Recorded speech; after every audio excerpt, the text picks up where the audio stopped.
이제 목전을 통해서 하나님 말씀 듣겠습니다.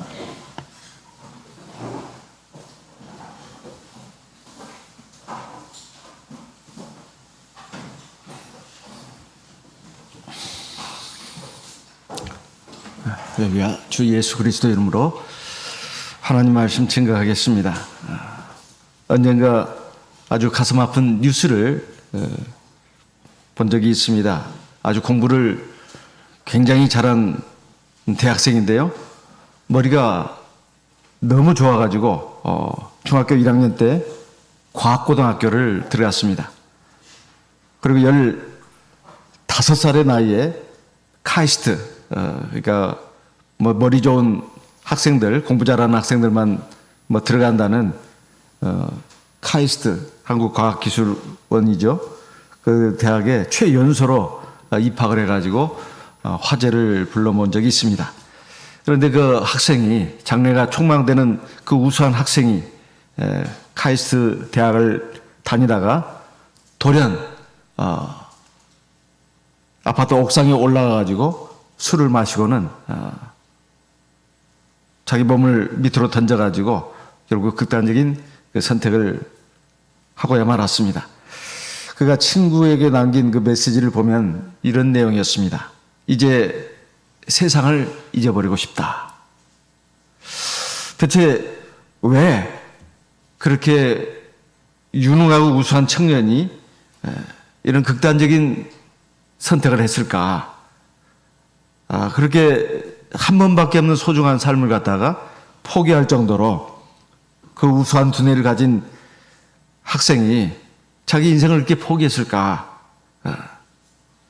그 죽은 사람에게 진짜 물어봐야 알 수가 있겠지만은 아마 본인에게 어떤 문제가 생겨가지고 그걸 극복할 수가 없었던 것 같습니다. 너무 낙심이 되고 절망이 되니까 이렇게 극단적인 선택을 한 것이 아닐까 생각이 됩니다. 우리도 살아가면서 여러 가지 크고 작은 문제를 만납니다. 도저히 내 힘으로 해결할 수 없는 고통스러운 문제를 만날 때 처음에는 걱정하고 근심하고 괴로워하다가 이거 도저히 어떻게 해볼 수가 없다. 그리고 이것이 너무나 고통이 크게 느껴지면 절망을 합니다. 그리고 그 어떤 출구가 보이지 않을 때 너무 낙심을 해가지고 극단적인 일을 저지르기도 한다 이 말이에요. 근데 남들이 볼 때는 그게 뭐가 대단한 일이냐, 다 지나가는 일이고 인생에는 그보다 더 큰 문제가 있다 해도 당사자 본인한테는 그게 아주 큰 문제입니다. 그래서 언젠가 고등학교 3학년 학생이 그 집안의 외아들인데 처마 끝에 목을 매달아가지고 역시 극단적인 선택을 했습니다. 그 왜 그런가 했더니 지금은 이제 그러지 않습니다. 너무나 흔해 빠진 거지만은 컴퓨터가 없다는 거예요. 자기한테 컴퓨터가 있어야 되는데 컴퓨터가 없기 때문에 자기가 더 이상 살 수가 없다는 거예요. 그래가지고 그렇게 그 컴퓨터 한 대 때문에 이런 일을 저지르고 말았습니다. 또 한 번은 초등학교 6학년 여자아이가 35m 되는 높은 아파트 그 꼭대기 옥상에 올라가가지고 역시 마찬가지로 자기 몸을 밑으로 던졌다 이 말이에요. 그게 왜 그런가 봤더니 이 6학년 여자아이의 그 내용은 이거였습니다. 내가 좋아하는 반에 남자아이가 하나 있는데 자기가 굉장히 좋아한다는 거예요. 근데 그 남자아이가 다른 여자애를 좋아한대요. 이런 유서를 남기고 그런 선택을 했습니다. 참 우리가 볼 때는 참 어처구니 없는 일입니다. 어처구니 없는 일이에요. 그렇죠. 당사자에게는 자기 생명을 끊을 만할 정도의 아주 참으로 고통스럽고 절망이 되는 일이다 이 말이에요. 그런데 오늘 말씀을 보게 되면 엘리야도 그랬다는 것입니다. 열왕기상 19장에 있는 말씀을 보겠습니다. 열왕기상 19장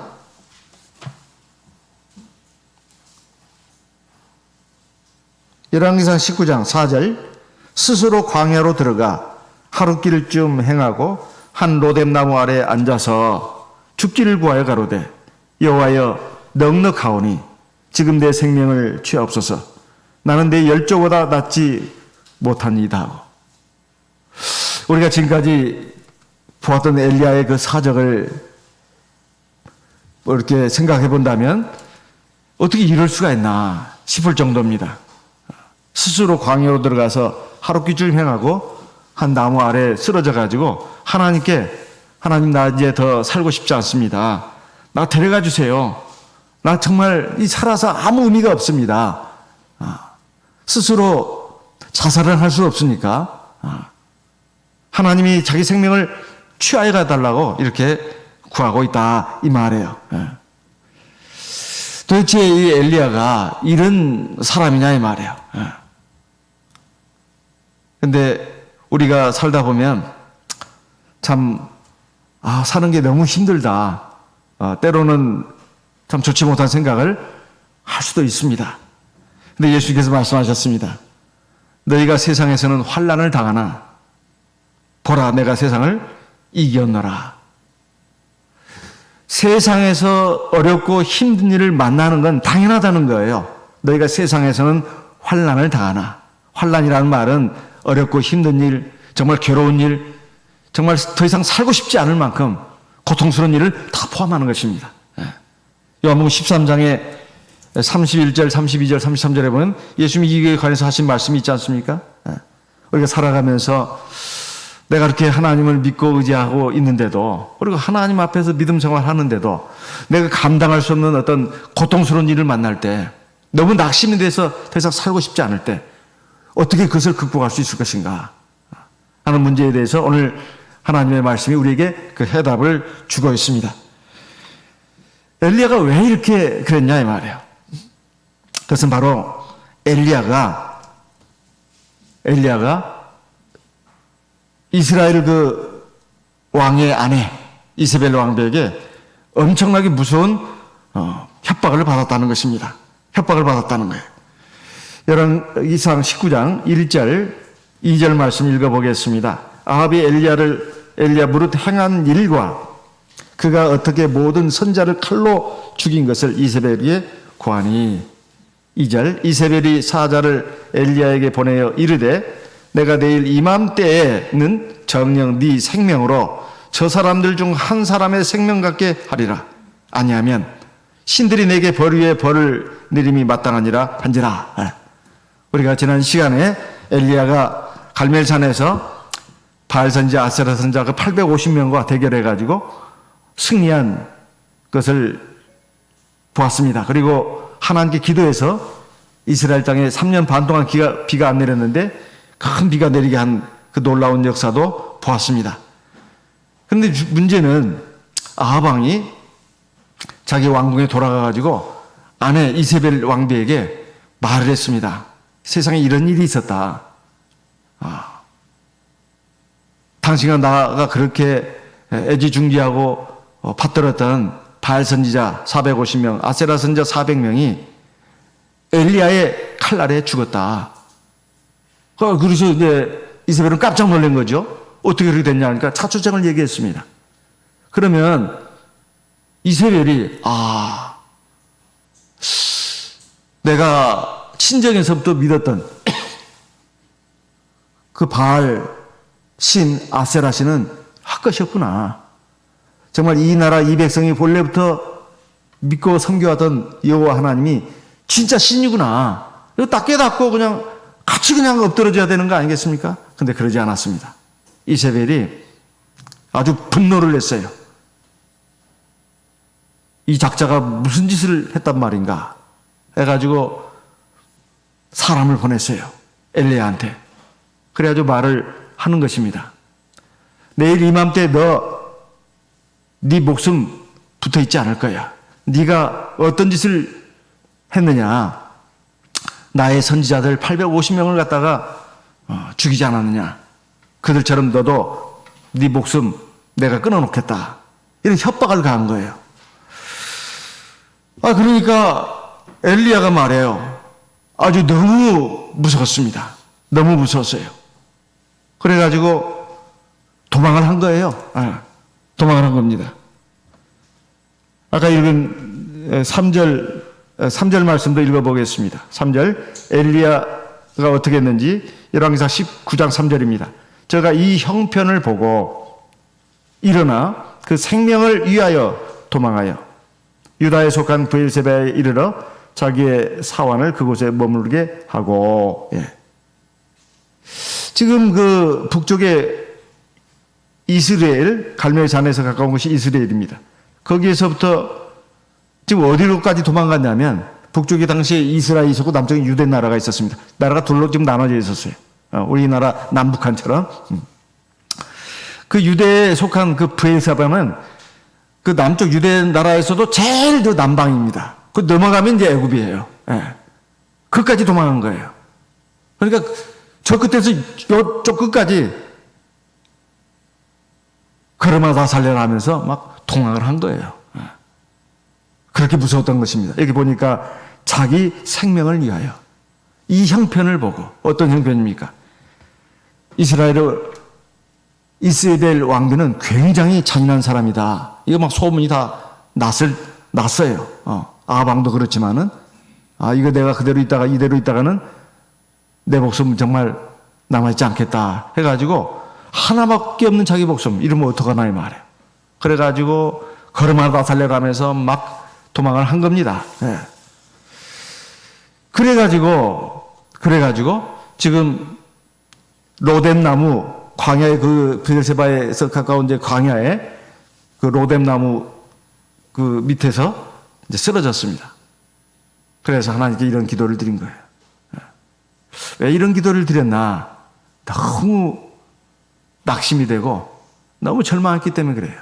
두 가지입니다. 하나는 이제까지 내가 하나님의 사람으로서 하나님을 위해서, 그리고 이 하나님의 백성들을 위해서 엄청난 일을 했다. 고생도 많이 하고 수고도 했지만 또 하나님의 엄청난 능력이 나타났잖아요. 3년 6개월 동안 자기가 기도해가지고 하나님이 비를 이 땅에 안 내렸는데 또 자기가 기도해가지고 하늘에서 불이 떨어지게 했습니다. 그래서 하나님만이 참신인 것을 온 천하에 알렸다 이 말이에요. 그리고 거짓 선자들을 갖다가 이스라엘 백성들로 하여금 잡아오겠습니다. 그들을 자기가 끌고 가서 기손 시내까지서 다 죽였다 이 말이에요. 그리고 이제 갈멜산 꼭대기로 올라가서 하나님 앞에 7번 기도해서 비가 내리지 않았습니까? 큰 비가. 이런 엄청난 일을 했는데 이스라엘 백성들이 전혀 변화가 없는 것 같아요. 자기가 보니까. 자기가 누구냐의 말이에요. 하나님의 선지자입니다. 하나님의 종이고 하나님의 사람이에요. 그리고 엄청난 일을 했습니다. 이 정도 됐으면 이스라엘 백성들이 자기를 지켜줘야 되잖아요. 보호해줘야 되잖아요. 사실 여론이라는 것은 무섭습니다.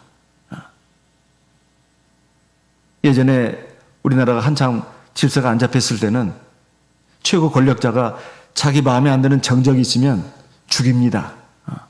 그런데 너무 이 국민 여론이 막 비등하면 함부로 죽이지도 못해요. 죽였다가 나중에 자기가 어떤 일을 당할까 싶어서. 근데 그거 잊어버리고 일을 저지른 사람도 물론 있습니다. 나중에 이제 패가 망신할 정도의 큰 수치와 고통을 당하는 것이죠.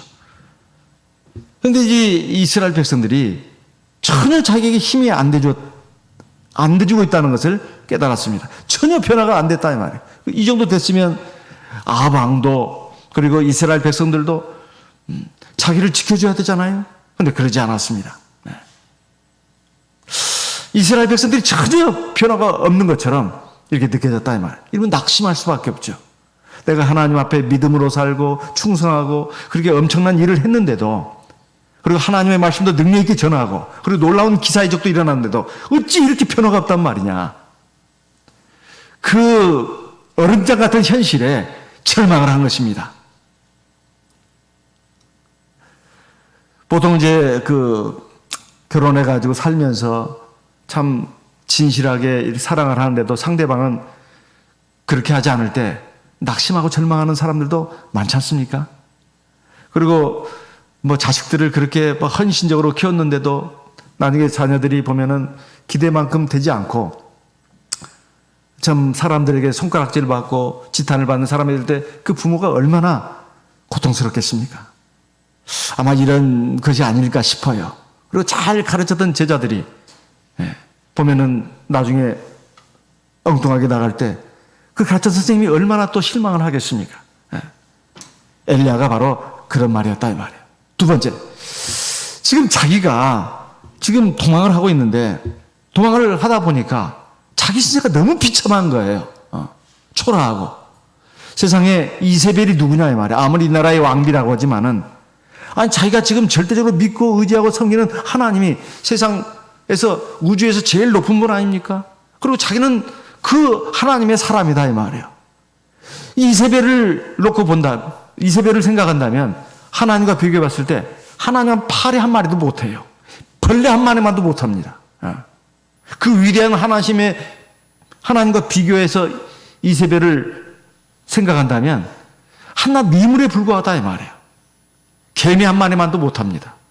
근데 자기는 위대한 하나님에 비해서 개미 한 마리 못한 그 벌레만도 못한 한 여인의 그 협박에 놀래가지고 두려워서 막 도망을 한다 이 말이에요. 도망을 하다 보니까 자기 신세를 이제 돌아봤습니다. 참 내가 한심한 사람이구나. 내가 그래도 믿음이 있는 사람인 줄 알았는데, 내가 하나님 앞에 뭔가 대단한 사람인 줄 알았는데 이렇게 형편없는 인간이었구나. 이런 생각이 드니까 너무 비참한 거예요.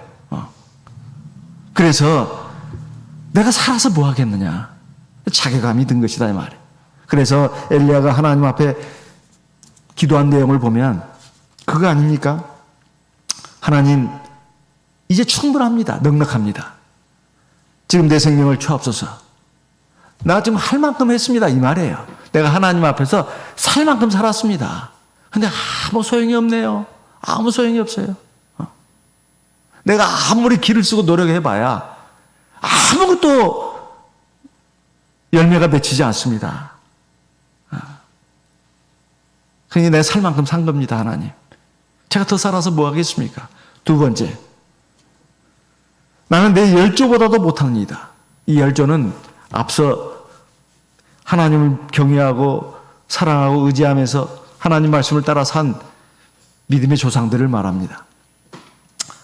그들 중에 어느 누구도 나보다는 나으면 나았지 나보다 못한 사람이 없습니다. 그래서 나는 더 이상 살 가치가 없습니다. 아주 자기 자신이 이건 그야말로 저 밑바닥에 그냥 막 떨어져 있는 비참한 그 자기를 보면서 하나님 앞에 지금 그것을 내보이고 있는 거예요. 하나님, 내가 이런 인간이 살아서 뭐 하겠습니까? 그러니까 이세벨에게 쫓겨가지고 도망가는 자기의 신세가 참 한심하다는 거예요. 근데 어떻게 할 수가 없다는 것입니다. 오늘 우리도 마찬가지입니다. 어떤 데 보면 참 믿음이 있는 것 같아요.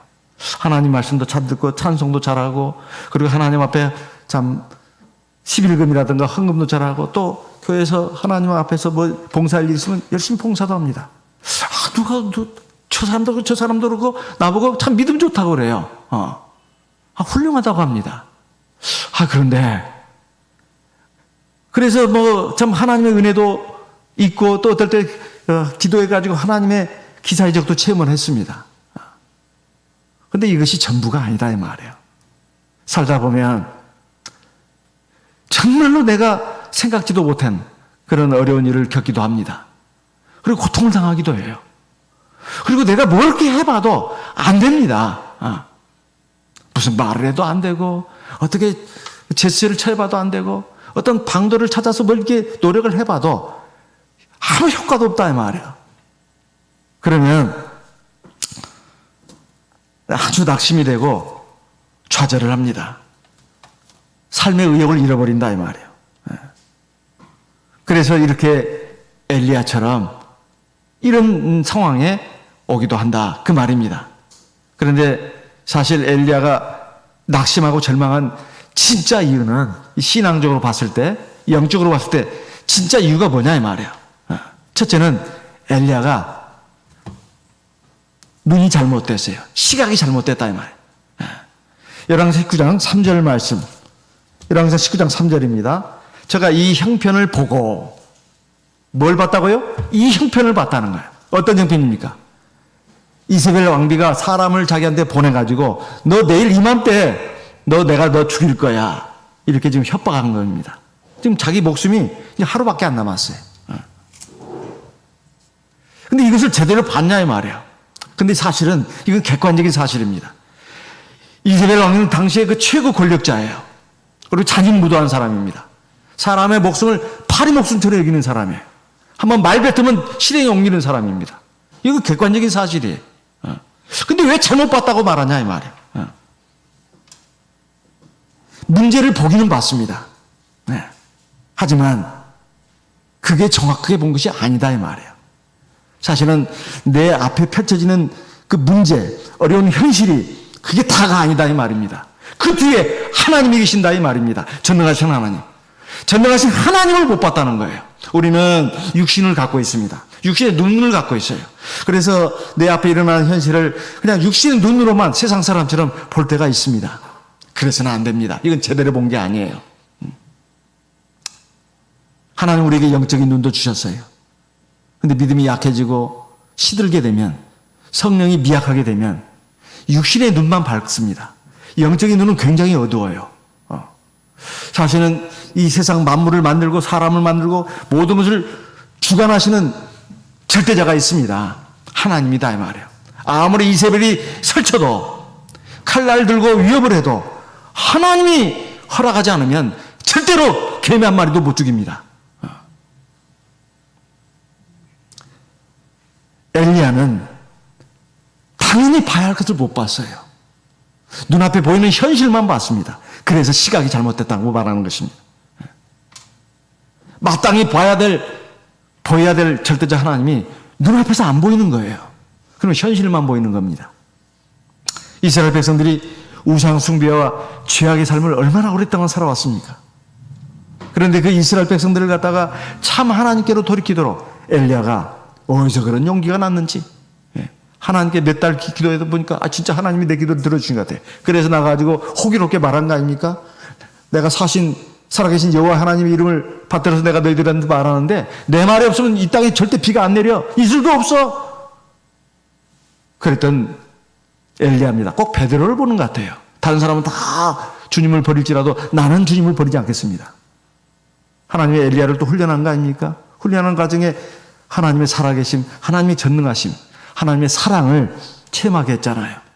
그리고 시냇가에서 아침 저녁으로 까마귀가, 그 탐욕스러운 새, 자기밖에 모르는 그 까마귀가 말입니다. 그 미물이 떡과 고기를 물어다 줬잖아요. 물은 그리 시냇가에 물을 마시고 그렇게 한동안 살았습니다. 이 놀라운 하나님의 역사입니다. 그런데 이제 그리 시냇가에 물이 마르니까 이번에는 사르밧 과부로 집으로 가서 네 몸을 의탁하라고 하지 않았어요? 사람이 그 신세지면서 산다는 것은 이것은 쉬운 일이 아닙니다. 근데 하나님의 명령이니까 갔습니다. 가서 보니까 지금 그런 신세예요. 딱 한 끼 식사 만들어 먹고 죽으려고 지금 돼 있는 그런 형편에 있는 사람들이었습니다. 과부 아들. 거기다가 자기가 말하잖아요. 하나님의 말씀에 그 떡을 나한테 먼저 만들어 줘라. 그러면 네 집에 떡가루통에 가루가 없어지지 않고 기름이 떨어지지 않는다고 말씀하셔서, 아이 그 믿음도 없는 이방 여인한테 믿음을 넣어줘야 되는 이 일이 보통 일이냐 이 말이에요. 그런데 그것도 하나님이 명령하시니까 했어요. 그런데 실제로 그런 일이 벌어졌습니다. 이게 얼마나 큰 하나님의 역사냐 이 말이에요. 그리고 이제 하나님이 이제 3년 6개월이 지나서 아방 만나고, 그리고 하나님이 하라고 하는 일을 이제 한 거 아닙니까? 그래서 850명과 거짓 선자와 대결해가지고 하늘에 불이 떨어지겠잖아요. 이게 얼마나 엄청난 일입니까? 기도 딱 한 번 해가지고 하늘에서 불이 떨어져요. 그리고 갈멜산 위에 올라가가지고 그렇게 기도해서 큰 비가 내리게 했습니다. 그래서 이걸 통해서 하나님만이 참된 신이고 하나님 살아계시고 사람은 사실은 아무것도 아니다. 이걸 누구보다도 잘 알고 사실은 철저히 믿어야 되는 사람이 엘리야 아닙니까? 근데 이 대단한 사람이 말해요. 이 성경을 우리가 매년 이렇게 읽다가 수시로 읽다가 이 구절에 오면은 참 이게 어떻게 이렇게 됐을까? 그런 생각할 때가 한두 번이 아니었습니다. 그런데 엘리야만 그런 게 아니더라고요. 저도 그러고 우리 성도님들도 마찬가지입니다.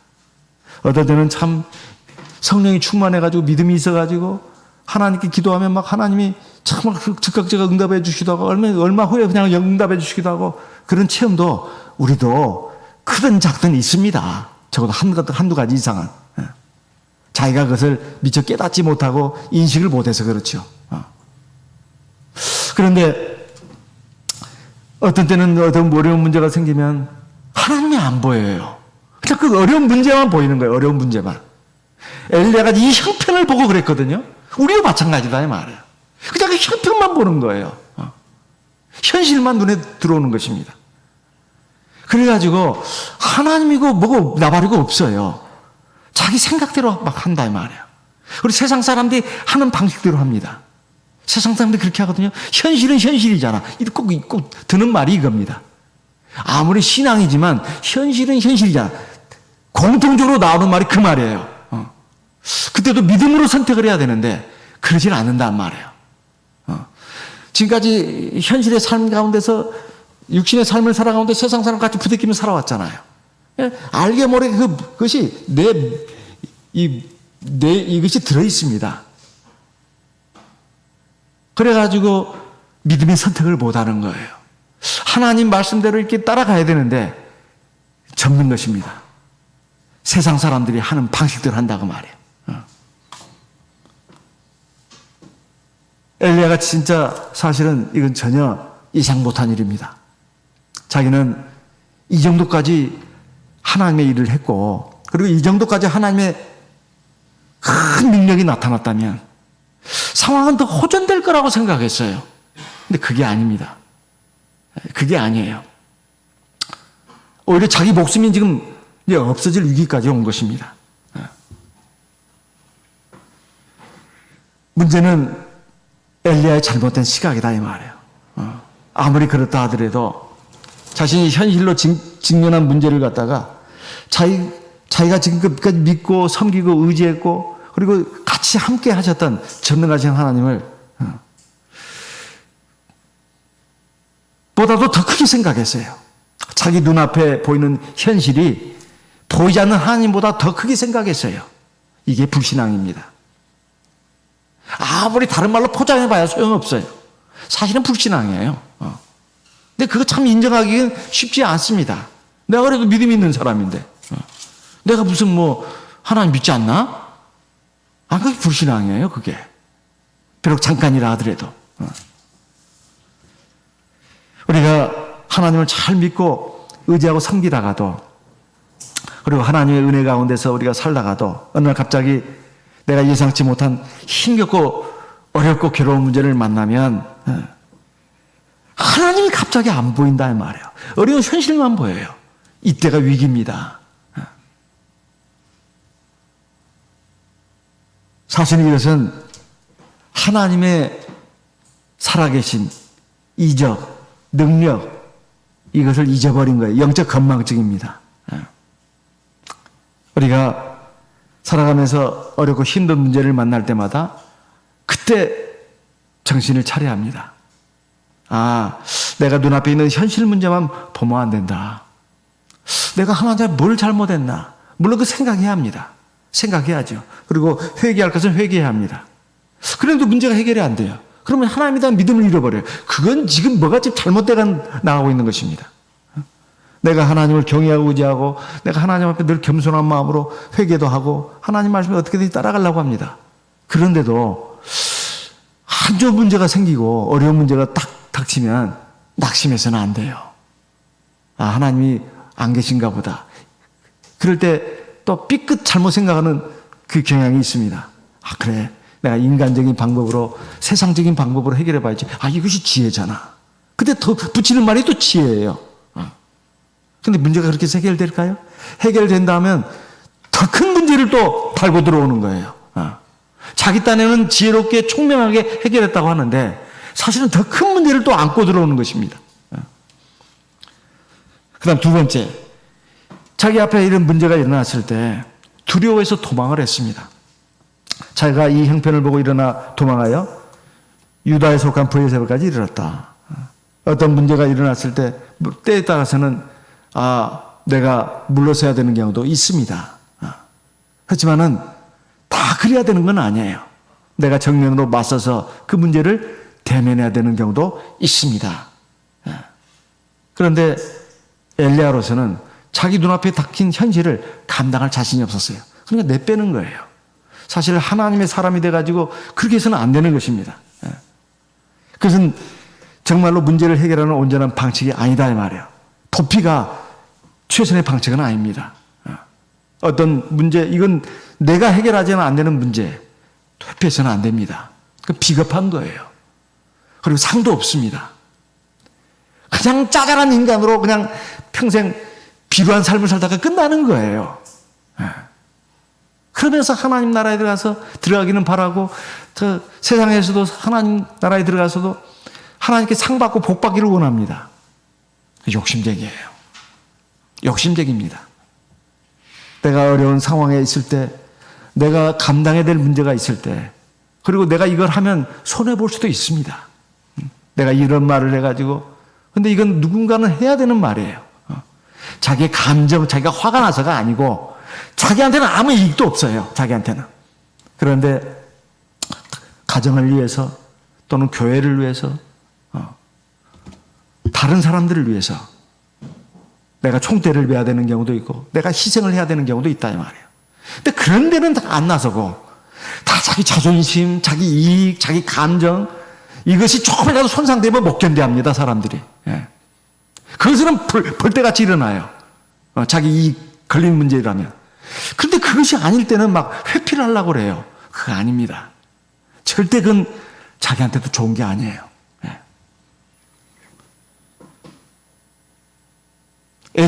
때로는 에스더처럼 죽으면 죽으리다. 내가 죽게 되는 상황이라면 죽을 것이다. 하지만 나와 내 가족, 내 친족, 내 백성을 구원하는 길이라면 그것을 할 수 있는 사람이 나밖에 없다면 그리고 내가 지금 제일 좋은 위치에 있습니다. 왕이니까요. 내가 왕에서 쫓겨나면 말할 것도 없거니와 내가 목숨을 잃을 수도 있습니다. 사실 그랬어요. 왕이 허락하지 않으면 올 수가 없어요. 그런데 에서는 금식을 하지 않았습니까? 금식을 하고 나갔잖아요. 내가 죽으면 죽으리라. 아주 초췌한 모습이었어요. 하나님의 역사가 일어나지 않습니까?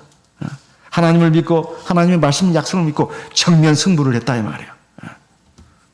예전에 우리나라 민족이 압제에 시달릴 때 자기와 자기 민족을 위해서 그렇게 독립운동을 한 그분들을 보면 정말 저는 존경스럽습니다.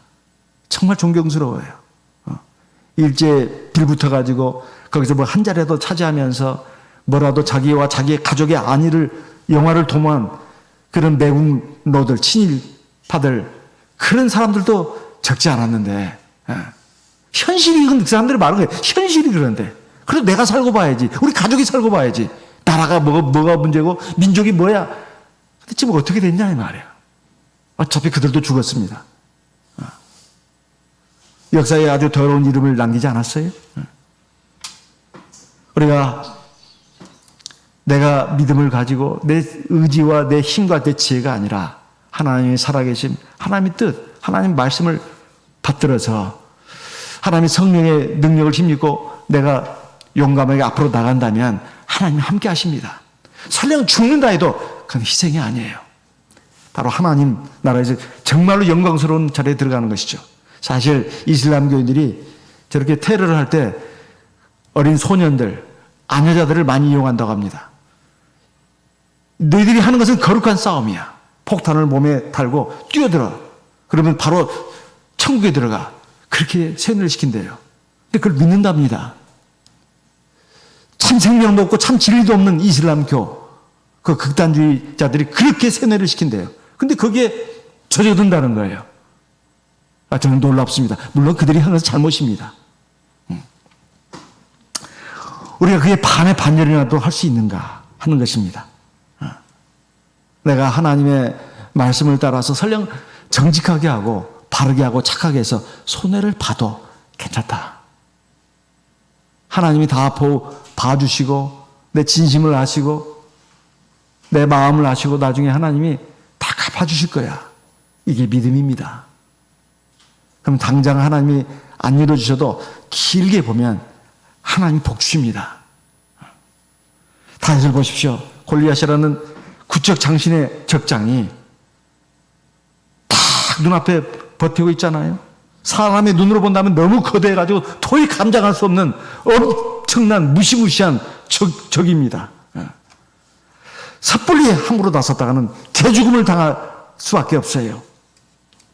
근데 그 골리앗이 이스라엘 모든 백성을 엄청난 공포에 빠뜨렸습니다. 어느 누구도 감히 나서가지고 싸울 엄두를 못 내는 그 엄청난 모습이니까요. 다 벌벌 떨면서 도망을 갔습니다. 근데 다윗이 그런 상황을 참을 수가 없었어요. 그래서 일개 소년에 불과했지만 용기 있게 나섰습니다. 사무엘상 17장 45절에 보면 그 말씀이 나오지 않습니까? 유명한 말씀이잖아요. 너는 칼과 창으로 내게 나아오거니와 나는 만군의 여호와 이름으로 내게 나아가노라. 우리 너무 잘 알고 있는 말씀이에요. 다윗이 그렇게 했으니까 너희들 다윗한테 박수 쳐줘. 그 말이 아닙니다. 다윗의 이 믿음, 이걸 우리에게 보여주면서 너희들도 그렇게 해. 이게 하나님의 말씀이에요. 다윗은 돌멩이 한 개로 거대한 그 적장을 무너뜨렸습니다. 그 이스라엘 역사상 정말로 놀라운 승리의 주인공이 됐어요. 우리가 어떤 문제를 만나더라도 우리도 그렇게 해야 합니다. 내 앞에 가로놓인 문제가 아무리 어렵고 힘들고 고통스러운 문제라 할지라도 믿음으로 하나님의 말씀을 의지해서 맞짱을 떠야 합니다. 그리고 성령의 능력을 의지해서 부딪혀야 합니다. 이것은 하나님의 살아계심, 하나님의 말씀을 믿고 성령의 기도를 통해서 우리가 그 문제를 맞이해야 된다 이 말이에요. 그러면 하나님께서 함께 하십니다. 함께 하셔요. 그 시간이 금방일 수도 있고 좀 걸릴 수도 있습니다. 좀 오래 걸릴 수도 있어요. 하지만 완벽한 승리를 주십니다. 그 다음에 세 번째, 엘리야가 이렇게 절망하고 낙심해가지고 하나님 앞에 죽기를 구하는 것은 세 번째 어떤 문제가 있었느냐. 자기 중심적인 기준이 문제였어요. 열왕기상 19장 4절에 보면 그가 기도한 내용이 이런 말이 있지 않습니까? 여호와여 넉넉하오니 지금 내 생명을 취하옵소서. 나는 내 열조보다 낫지 못하나이다. 이게 지금 무슨 말입니까? 하나님 내가 살 만큼 살았고 할 만큼 했습니다. 그런데 아무런 효과가 없습니다. 그리고 저는 내 모든 믿음의 조상들보다도 비교할 수 없을 만큼 형편없는 사람입니다. 내가 더 살아서 뭐 하겠습니까? 이런 말이에요. 근데 이것이 말입니다. 어찌 보면 굉장히 겸손한 말 같아요. 그냥 겸손한 게 아닙니다. 이건 자기가 설정해 놓은 기준이 있어요. 자기는 원래 대단한 사람이라는 거예요. 자기는 원래. 우리라고 다를 것이 없습니다. 한 번 성공하면 다 남보다 나아야 된다고 생각합니다. 무엇이 남보다 더 잘 돼야 된다고 생각한다는 거예요. 이게 참 인간의 잘못된 기준입니다. 사실 그래서 학교에서 공부 잘하는 사람들, 그리고 원래 부자로 살았던 사람들, 원래 능력이 뛰어난 사람들, 뭐 하는 일마다 승승장구했던 사람들은 그게 자기 기준이에요. 그게 자기 기준입니다. 그걸로 사람을 평가를 해요. 저 사람은 나보다 더 나은 사람, 나보다 못한 사람.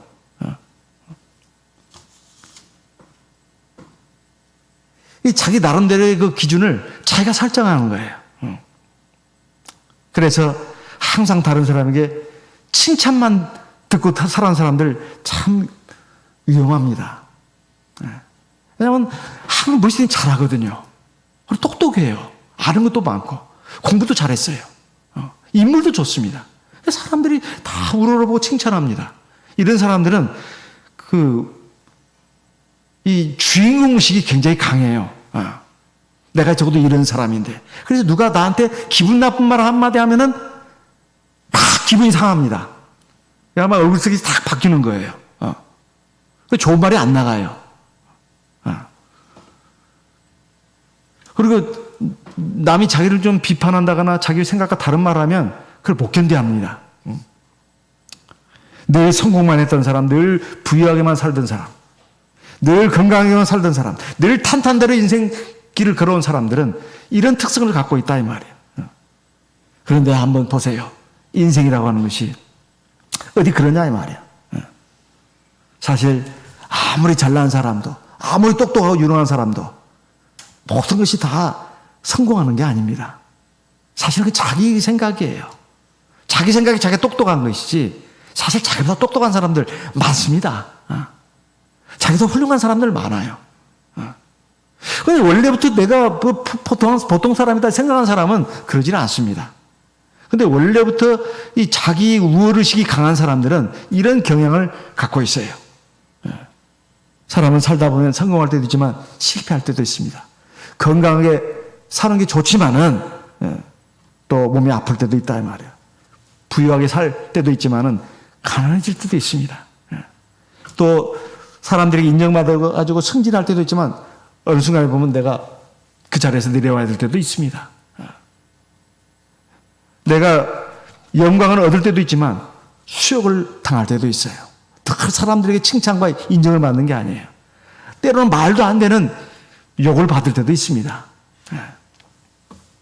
근데 이것이 다 하나님의 섭니다. 그 말이에요. 전도서 3장에 보게 되면 바로 이런 것들을 쭉 우리에게 말해주고 있습니다. 그 목적이 뭐냐? 바로 하나님 나라에 들어가기에 합당한 백성으로 하나님이 만들게 하기 위해서다. 그리고 하나님의 자녀다운 자녀로 온전케 하려는 하나님의 뜻이 있기 때문이다. 이거예요. 그런데 그래서 하나님은 우리가 살아가면서 필요하다고 생각하시면 내가 뭐 특별하게 뭘 잘못하지 않았어도 괴로운 일을 만나게 하시고 슬픈 일을 만나게 하십니다. 그리고 내 한계와 무능력을 드러내는 문제를 나한테 던져주기도 합니다. 그런 날에 보통 자기 그 나름대로의 높은 기준을 자기에 대해서 설정한 사람들은 더 심하게 좌절합니다. 더 심하게 낙심하고 절망을 해요. 그래서 어려서부터 그 부모님이나 또 주변의 친척들로부터 또 학교 가면 선생님과 친구들로부터 인정받고 칭찬받고 자라는 모범생들이 참 사회에 적응하기 힘들다는 말을 많이 듣지 않습니까? 많이 들어요. 이제 교회 생활을 하면서 교회는 여러 사람이 다 모인 곳이잖아요. 다양한 사람들이 모인 곳입니다. 그러면 다 그걸 인정하는 게 아니에요.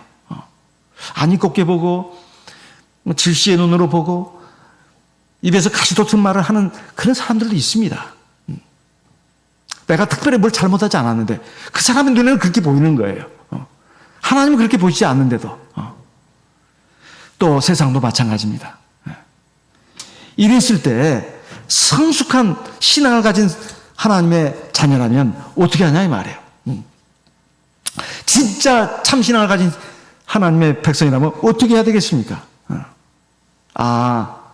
이것은 하나님의 나에게 허락하신 섭니다. 이렇게 생각하고 이것을 감내해야 합니다. 그러면 큰 상이 있어요. 로마서 8장 17절 말씀을 보겠습니다. 로마서 8장 17절입니다.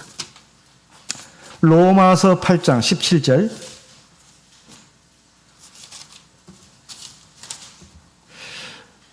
자녀이면 또한 후사 곧 하나님의 후사요 그리스도와 함께한 후사니 우리가 그와 함께 영광을 받기 위하여 고난도 함께 받아야 될 것이니라. 18절 생각한데 현재의 고난은 장차 우리에게 나타날 영광과 좋게 비교할 수 없도다. 건너뛰어서 29절 같이 읽어보겠습니다. 29절 하나님이 미리 아신 자들로 또한 그 아들의 형상을 본받게 하기 위하여 미리 정하셨으니 이는 그로 많은 형제 중에서 맏아들이 되게 하려 하심이라. 우리에게 고난이 있는 것은 물론 때로 내가 하나님 앞에 부족하고 잘못한 점이 있기 때문에 하나님이 나를 징책하기 위해서 그래서 바르게 세우기 위해서 주신 경우도 있습니다. 그러나 때에 따라서는 내가 정말 이건 생각지도 못했고 내가 특별히 뭔 잘못한 것도 없는 것 같은데 고통이 오는 경우가 있습니다. 이럴 때 하나님이 나를 연단해가지고 주 예수 그리스도의 형상을 본받게 하기 위해서, 그래서 하나님 나라에 들어가는 장자로 만들기 위해서 이렇게 하시는구나. 그게 정답입니다. 그게 하나님의 말씀이에요. 그럼 엘리야는 어떻게 해서 이제 제기하게 됐습니까? 하나님이 엘리야의 기도를 보시고, 야, 너 진짜 한심하구나. 그래, 네가 정 그렇게 원한다면 내가 그렇게 해줄게. 그러실까요? 하나님 그런 분 아닙니다. 하나님 그런 분 아니에요. 하나님은 천사를 보내가지고 그를 어루만져 줬습니다. 사실은 하나님입니다. 열왕기상 19장 5절 말씀. 열왕기상 19장 5절입니다.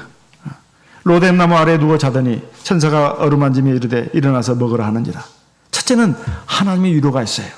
하나님은 우리를 정말 사랑하십니다.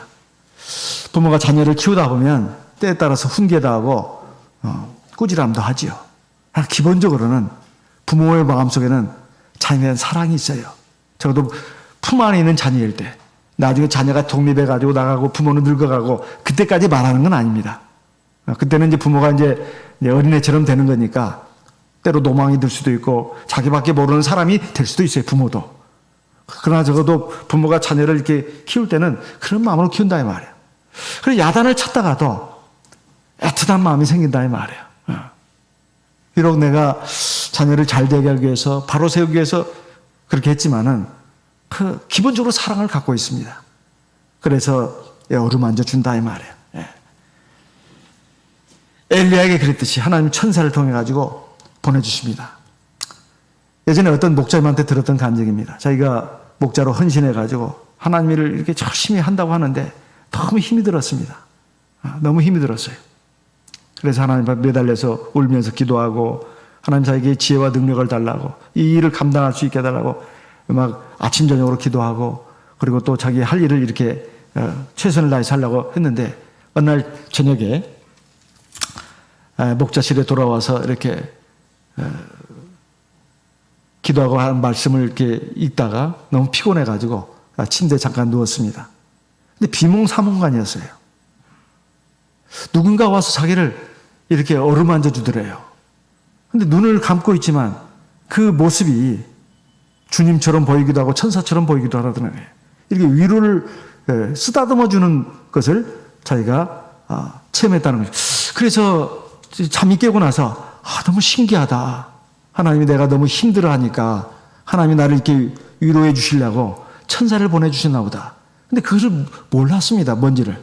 나중에 와서 이제 성경을 이제 읽다가 요 부분을 딱 읽었을 때, 나도 엘리야처럼 그때 그 심정이었는데 하나님이 천사를 보내가지고 나를 어루만져 주셨구나. 그래서 힘을 얻었다는 그런 간증을 들려준 적이 있습니다. 고린도후서 1장 3절 4절 말씀을 읽겠습니다. 고린도후서 1장 3절 4절. 고린도후서 1장 3절. 찬송하리로다. 그는 우리 주 예수 그리스도의 하나님이시요 자비의 아버지시요 모든 위로의 하나님이시며. 4절 같이 읽어보겠습니다. 우리의 모든 환난 중에서 우리를 위로하사 우리로 하여금 하나님께 받는 위로로서 모든 환난 중에 있는 자들을 능히 위로하게 하시는 이시로다.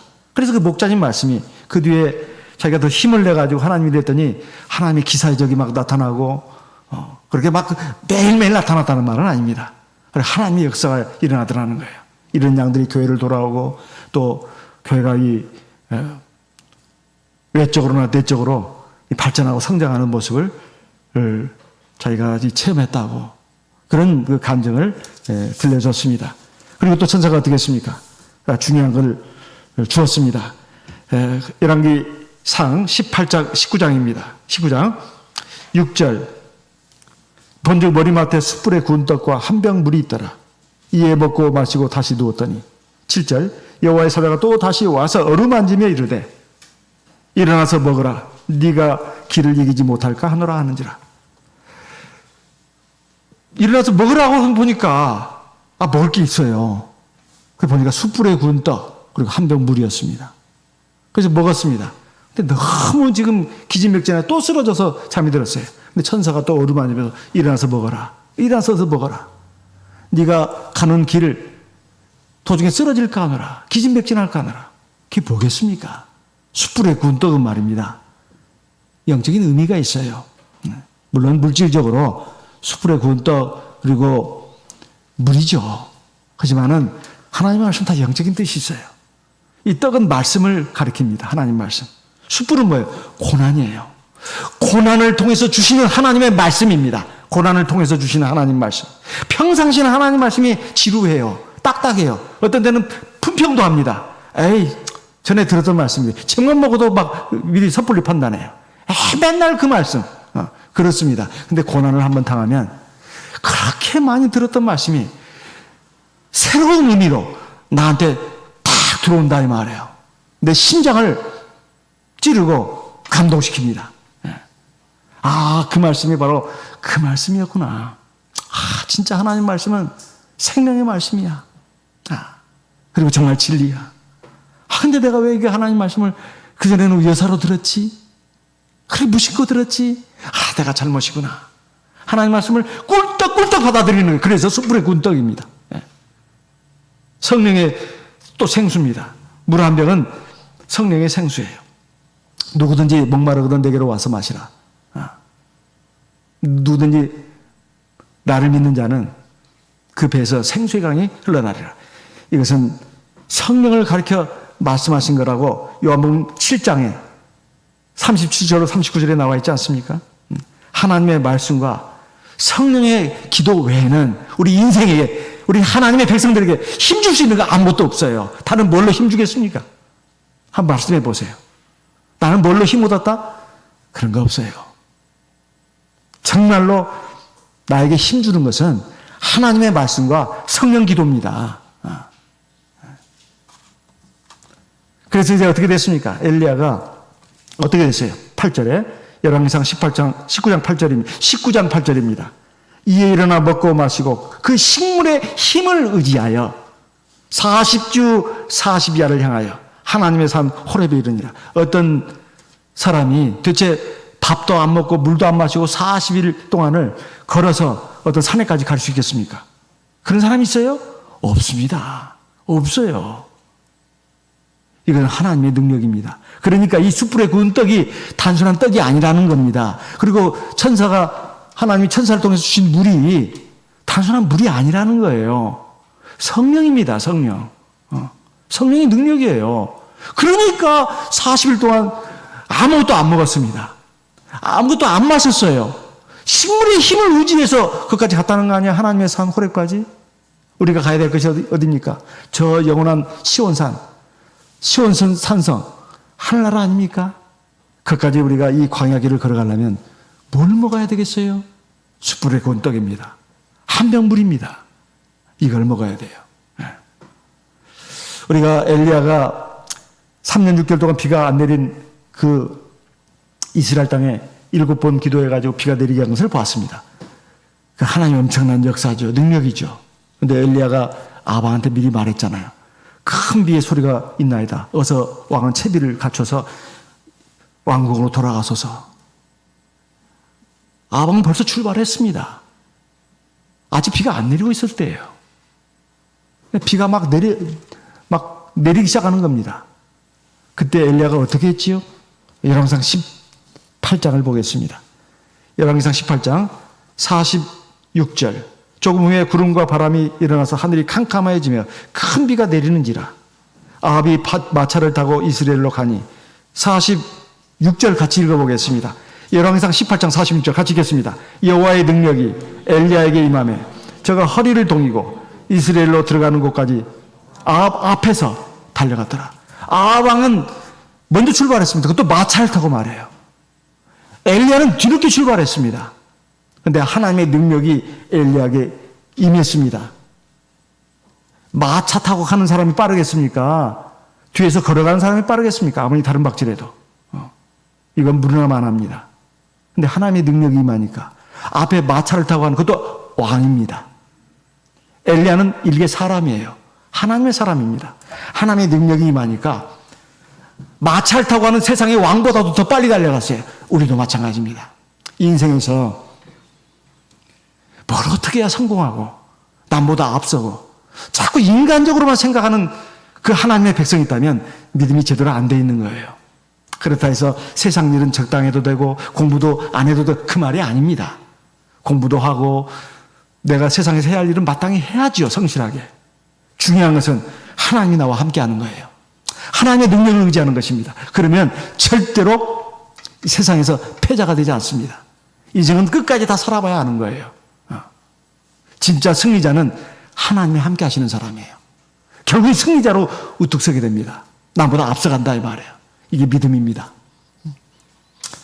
우리가 살아가면서 우리가 참 낙심이 되고 힘들 때가 많습니다. 이럴 때 우리는 낙심을 하고 괴로워하고 힘들어합니다. 눈물을 흘려요. 밤에 잠도 안 오고 밤낮도 없습니다. 그래서 아무것도 하고 싶지 않아요. 어떤 때는 극단적인 생각까지 일어나기도 할 때도 있습니다. 그럴 때 우리가 이 엘리야를 생각해야 합니다. 우리에게는 대제사장 예수 그리스도께서 나와 함께 하십니다. 히브리서 4장 14절 말씀 보겠습니다. 히브리서 4장 14절입니다. 히브리서 4장 14절. 히브리서 4장 14절. 그러면 우리에게 큰 대제사장이 있으니 승천하신 자 곧 하나님 아들 예수시라. 우리가 믿는 도리를 굳게 잡을지어다. 15절 같이 읽겠습니다. 우리에게 있는 대제사장은 우리 연약함을 치유하지 아니하신 자가 아니요 모든 일에 우리와 한결같이 시험을 받은 자로 돼 죄는 없으신다. 16절도 같이 읽습니다. 그러므로 우리가 긍휼하심을 받고 때를 따라 돕는 은혜를 얻기 위하여 은혜의 보좌 앞에 담대히 나갈 것이니라. 엘리야는 로뎀나무 아래 가서 자기 죽여달라고 했지만 하나님은 그에게 와서 어루만지면서 숯불 그은 떡과 한 병 물을 주셨습니다. 오늘 우리도 마찬가지입니다. 우리는 완벽하지 않습니다. 연약하고 부족해요. 그래서 세상을 살아가면서 여러 가지 어려움을 만나고 고통스러운 일 만날 때 참 힘들 때가 많습니다. 그럴 때 어떻게 해야 되느냐? 엘리야를 본받아야 합니다. 하나님이 엘리야에게 했던 것처럼 우리에게도 그렇게 하십니다.